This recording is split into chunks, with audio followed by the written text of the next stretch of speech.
Mesdames, Messieurs, bonjour et bienvenue sur CCTV Français pour cette nouvelle édition du journal. À la une, le président chinois Xi Jinping souhaite effectuer un renforcement des forces armées du pays en procédant à une série de réformes. Il a d'ailleurs passé en revue cette semaine le 13e groupe de l'armée à Chongqing dans le sud-ouest du pays. L'inspection d'une armée avec 80 ans d'histoire. Le 13e groupe de l'armée est renommé pour ses capacités dans les combats en régions montagneuses et dans les jungles tropicales. Le groupe a été un pilier d'efficacité pendant les opérations de sauvetage du tremblement de terre de Wenchuan en 2008 et celui de Lushan en 2013. En visitant la base militaire, Xi Jinping a souligné l'importance de la réforme militaire en cours en Chine. Il a demandé aux militaires de s'engager fermement et activement dans cette opération. Le président a invité les officiers à prendre le leadership des réformes. Pour construire une armée solide, Xi Jinping estime que l'organisation doit rehausser sa conscience politique. Il a invité l'armée à transmettre ses gènes rouges qui mettent l'accent sur les idéaux, la foi et la théorie. Le président Xi a aussi appelé à un renforcement des forces de l'ordre. Il a aussi déclaré que les officiers principaux devraient s'assurer que les règles de l'armée soient suivies de manière stricte. Il a par ailleurs juré d'établir un système pour réglementer leur pouvoir et leur contrôle. En septembre, la Chine a annoncé que son armée compterait 300 000 hommes en moins. Le gouvernement chinois a depuis révisé le système de commandement de l'Armée populaire de libération et a établi la force Rocket et la force de soutien stratégique de l'APL. Le Parlement sud-coréen a critiqué le 4e essai nucléaire de la RPDC et demandé le démantèlement de son programme nucléaire.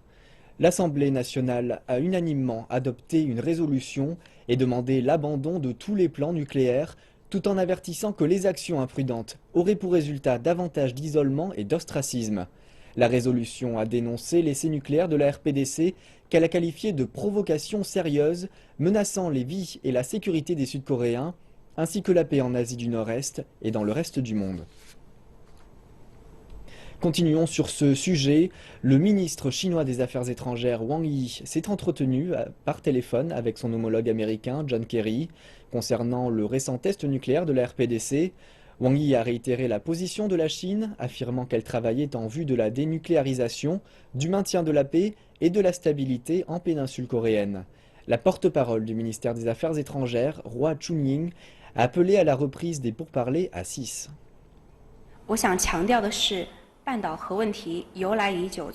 La question du nucléaire en péninsule coréenne est complexe et existe depuis un long moment. La Chine appelle à la résolution des préoccupations raisonnables de toutes les parties à travers la négociation, dans le cadre de pourparlers à 6. Il faut être deux pour danser le tango, et les pourparlers à 6 nécessitent des efforts des 6 parties engagées. Nous exhortons toutes les parties à rechercher la paix régionale et à reprendre le chemin correct des pourparlers. Et le dernier essai nucléaire effectué mercredi par la République populaire démocratique de Corée continue à susciter une vague d'inquiétude partout à travers le monde. Plusieurs experts croient cependant qu'il ne s'agissait pas d'une bombe à hydrogène. Reportage. De ce point de vue, Joe Bermudez dit qu'il n'y a pas de doute que la RPDC a effectué des essais nucléaires souterrains. Nous avons remarqué des activités ici et là, on voit qu'ils déplaçaient de la terre. Et même si les choses ne sont pas toujours claires quand vient le temps de parler de la Corée du Nord, M. Bermudez se dit certain.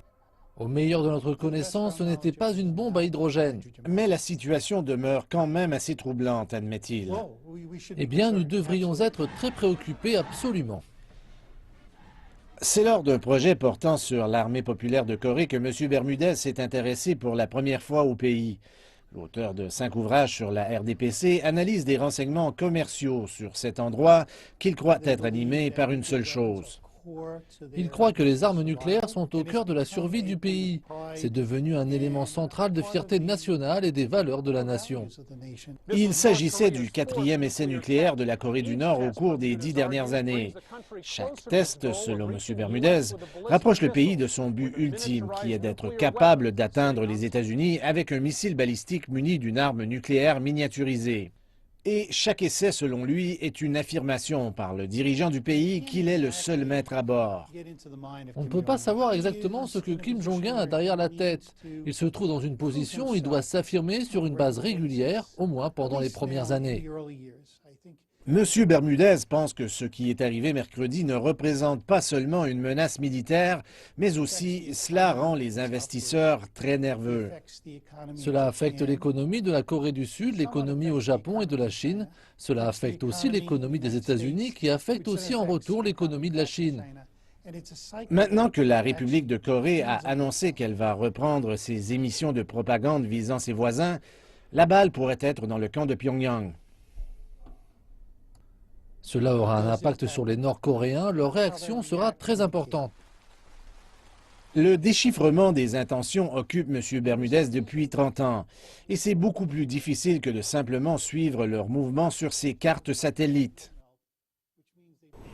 Des nouvelles maintenant de la bourse. La Chine a annoncé la suspension du mécanisme de coupe-circuit des marchés boursiers à compter de ce vendredi. Il avait initialement été introduit en vue de fournir une période de refroidissement au marché et de protéger les intérêts des investisseurs. Cependant, selon la Commission de régulation boursière, les effets négatifs de ce mécanisme surpassent les effets positifs. Explication. Les responsables chinois ont tout fait pour atténuer les tensions en annonçant la suspension de ce nouveau mécanisme de disjoncteur et signifiant la volonté d'éviter une panique des ventes. Certains suggèrent que cela pourrait aboutir à l'effet contraire. Les régulateurs ont également confirmé qu'ils étendraient de 3 mois une interdiction de 6 mois visant les principaux actionnaires quant aux ventes de leurs actions dans les grandes entreprises. L'interdiction devait expirer vendredi et beaucoup spéculaient que sans de nouvelles restrictions, quelques 150 milliards de dollars d'actifs seraient vendus instantanément. Et au-delà des frontières de la Chine, beaucoup s'interrogeaient sur ce que signifierait l'instabilité du marché de la seconde économie mondiale pour le reste du globe. C'est là qu'est le truc. Il tente d'interpréter ce qu'est véritablement la faiblesse des prix des actions en Chine et ainsi savoir ce qui se passe en Chine. Et les marchés mondiaux ont réagi en accord avec ces annonces. Et beaucoup attendent de voir ce qu'il se passera pour la devise chinoise, le renminbi. La Chine fut le seul pays à ne pas avoir affaibli sa propre devise, tandis que tous les autres concurrents avaient affaibli les leurs. Donc je pense que désormais, avec une très forte devise et une économie qui décélère, il est totalement naturel que la devise commence à baisser alors que la Banque centrale assouplit sa politique. Et ailleurs, c'est exactement la même chose qui pourrait se produire. Donc je ne pense pas qu'il y ait de raison de paniquer. La Banque centrale de Chine a autorisé la valeur officielle du renminbi à décliner de façon progressive, ce qui a de nouveau été fait jeudi. Certains disent qu'il s'agit là d'une indication des efforts du gouvernement pour faire évoluer l'économie vers la consommation, mais que cela pourrait ne pas fonctionner aussi bien que Beijing le souhaiterait. Et depuis que la Chine compte pour 1/6 de l'économie mondiale, les investisseurs indiquent qu'il s'agit là d'une cause dont il faut s'inquiéter.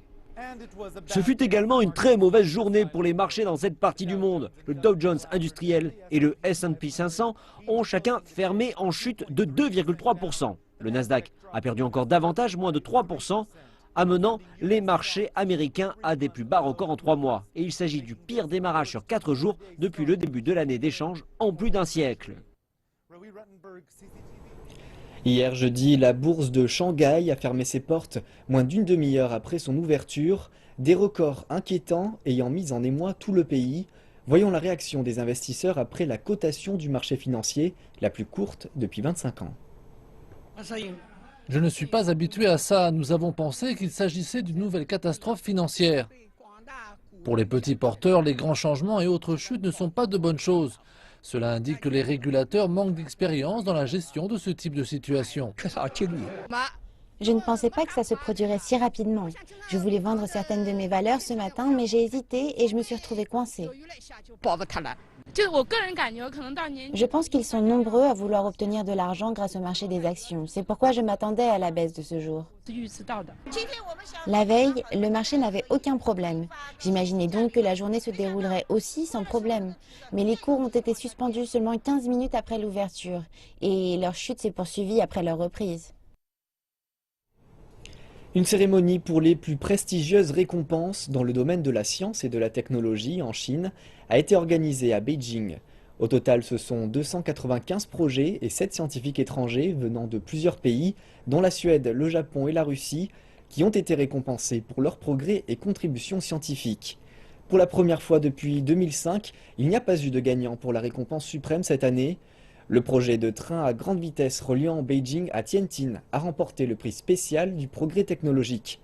Les National Science and Technology Awards, créés en 2000, comprennent 5 prix: le prix suprême de la science et de la technologie, le prix de la science naturelle, le prix de l'invention technologique, le prix du progrès scientifique et technologique, et enfin le prix de la coopération scientifique et technologique internationale.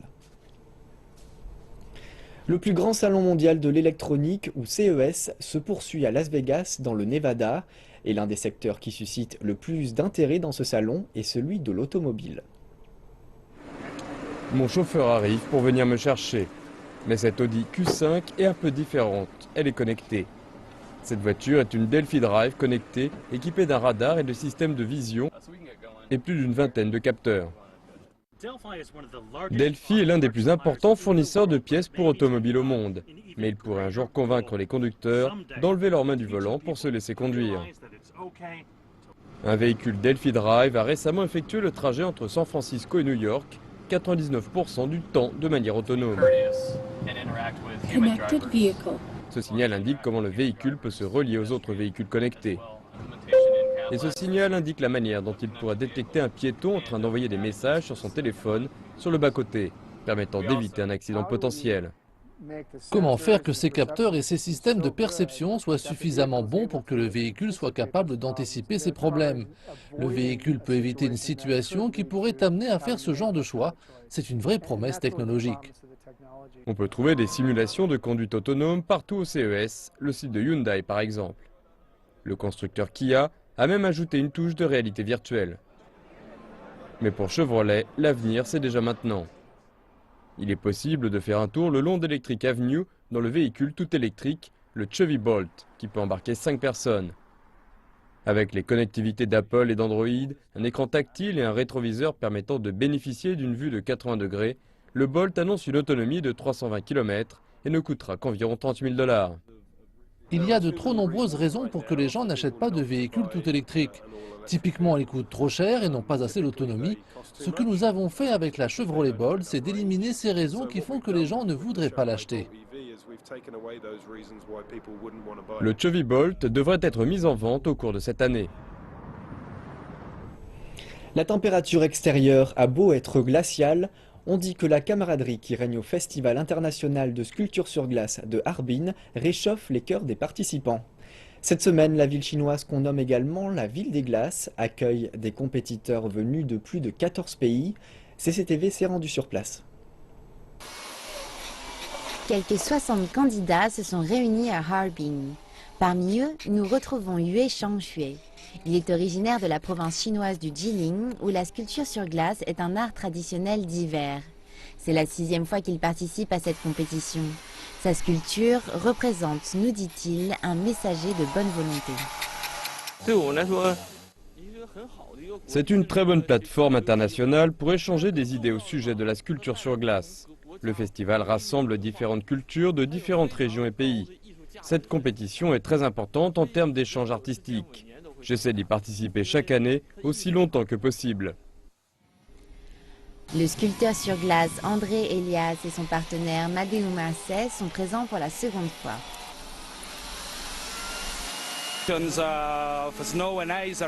Nous faisons le tour du monde pour participer à différentes compétitions de sculpture sur neige et sur glace. Nous sommes allés en Russie, en Slovénie, au Canada et aux États-Unis. Harbin est le plus grand d'entre eux. C'est incroyable de voir ces constructions faites de glace et la ville. Nous aimons beaucoup venir ici. Leur sculpture est un hippocampe. Au terme des 3 jours impartis pour leur réalisation, les sculptures sont exposées au Festival des glaces de Harbin qui se tient jusqu'au 5 février. Près d'1,5 million de visiteurs sont attendus. Le monde entier s'est précipité pour voir le dernier film de la série Star Wars lors de sa sortie, il y a maintenant quelques semaines. Néanmoins, le public chinois a dû se montrer plus patient. La première de l'épisode, Le Réveil de la Force, a eu lieu à Shanghai dimanche soir. L'équipe du film et les acteurs étaient présents.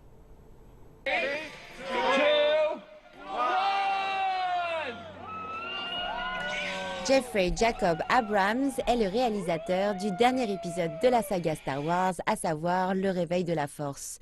Il a foulé le tapis rouge aux côtés de la productrice Kathleen Kennedy et des stars du film, John Boyega et Daisy Ridley. Ils nous ont livré leur enthousiasme quant à la sortie du film en Chine. As a kid, I was always a fan of Star Wars, and so that was always closer to my heart. Yuan Li, Je, Xing. Yeah? Yeah? Les fans se sont réunis devant le Grand Théâtre de Shanghai afin d'apercevoir les stars. Beaucoup ont revêtu les costumes de leurs personnages préférés pour l'occasion. Près de 4 décennies après le premier film de la saga Star Wars, Le Réveil de la Force a battu des records d'audience dans le monde entier suite à sa sortie le 18 décembre. Le film a généré 1 milliard de dollars de recettes en 12 jours seulement, ce qui constitue un nouveau record de l'histoire du cinéma. Il a réalisé le plus gros week-end de sortie en Amérique du Nord et a vendu le plus de tickets le jour de Noël. Il a également battu tous les records en termes de deuxième meilleur week-end. Au-delà du continent nord-américain, les ventes mondiales ont atteint les 529 millions de dollars à l'ouverture. Les ventes de tickets pour les séances IMAX ont atteint les 100 millions de dollars en 10 jours. Il s'agit d'un nouveau record mondial et tous ces records ont été battus sans la Chine, qui est aujourd'hui le second plus grand marché pour les films. Les fans chinois n'auront plus à patienter très longtemps avant de pouvoir voir le dernier épisode. En attendant, une exposition de figurines en édition limitée attire de nombreux curieux dans les centres commerciaux de la ville. Star Wars, Le Réveil de la Force sortira en Chine le 9 janvier. De nouveaux records sont alors attendus. À ce jour, le film venu d'Hollywood le plus profitable en Chine demeure Fast and Furious 7, qui a généré près de 390 millions de dollars. Le film ayant généré le plus de recettes au monde demeure Avatar avec 2,8 milliards de dollars. Dans notre série sur les minorités ethniques de Chine, nous vous proposons aujourd'hui une plongée au cœur de la province du Guizhou, à la rencontre d'orfèvres de l'ethnie Miao qui vivent entre tradition et modernité.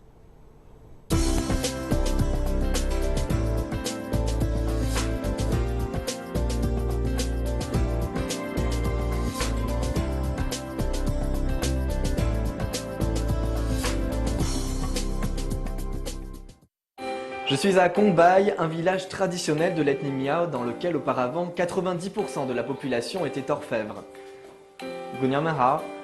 Mais aujourd'hui, les jeunes de ce village, à peine plus âgés que ces fillettes, ont tendance à partir travailler en ville et ce savoir-faire ancestral se perd progressivement. Heureusement, aujourd'hui, nous avons la chance d'être accueillis par une famille Miao qui nous montre son travail. Cette famille est orfèvre depuis 13 générations déjà. Ici, nous avons le grand-père qui est en train de faire fondre de l'argent avec son petit-fils. Et juste à côté, nous avons des représentants de la génération actuelle, un couple Miao. Et nous allons leur demander ce qu'ils sont en train de faire. 请问你们正在做什么？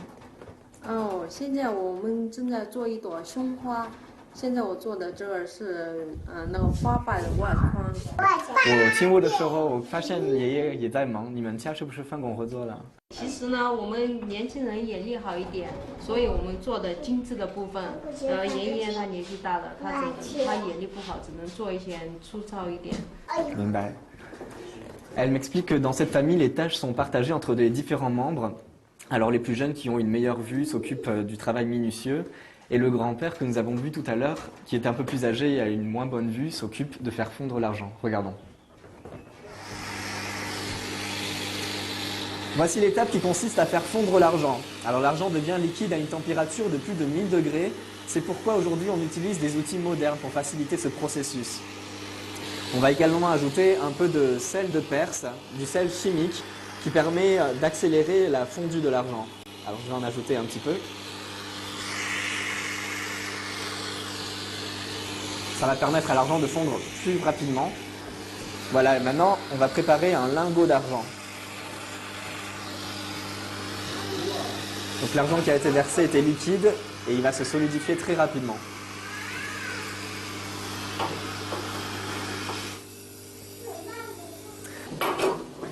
Voilà. Et voilà notre lingot. Après avoir fabriqué le lingot d'argent, il faut à présent le travailler au marteau pour le transformer en tige. Si comme moi depuis tout à l'heure vous vous demandez quelle est cette boîte en bois juste ici, il s'agit en fait d'un soufflet qui permet d'alimenter le feu et qui fonctionne comme ceci. Comme vous vous en doutez, il s'agit d'un vieil outil qui doit, je pense, être plus âgé que moi-même. Je profite maintenant que le grand-père soit parti pour m'essayer un peu au marteau. Alors voici la tige qu'on a obtenue à partir du lingot. Et c'est avec ce vieux marteau-là que l'on va l'affiner. crois que j'ai encore besoin de prendre le coup de main.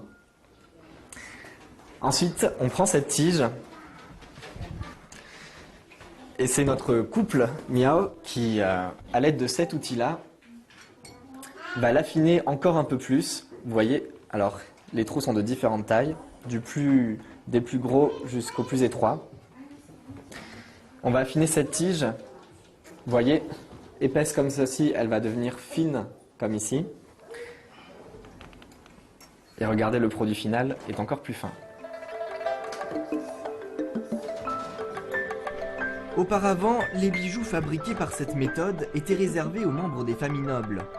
Le processus de fabrication d'une fleur en argent commence par enrouler les filaments d'argent en bobine. On fabrique le bijou en commençant par le contour et en allant vers l'intérieur. Il s'agit d'un travail de précision qui fait également appel à l'imagination. Ici, les courbes représentent les nervures présentes sur une véritable feuille de rose. Les différentes parties sont réalisées séparément à l'aide de petites pinces, de ciseaux, de lime et de marteau, puis soudées les unes aux autres afin d'obtenir la structure finale. Le résultat est encore plat. Sous l'effet de la chaleur, on va pouvoir incliner les feuilles afin de leur donner une forme plus naturelle. Pour terminer, on plonge le bijou dans un bain d'eau bouillante dans lequel on a ajouté un peu de sel chimique afin d'apporter une touche de brillance. Chez les Miao, le travail d'orfèvre est très ancien. En arrivant dans le village de Kongbai, j'ai pu me rendre compte que ces traditions étaient d'autant plus précieuses qu'elles avaient tendance à se perdre avec le départ des jeunes vers la ville. C'est pourquoi je me sens très chanceux d'avoir rencontré la famille Mu aujourd'hui qui m'a fait découvrir cet art ancien et continue à lui donner vie. Je vais immortaliser ce moment.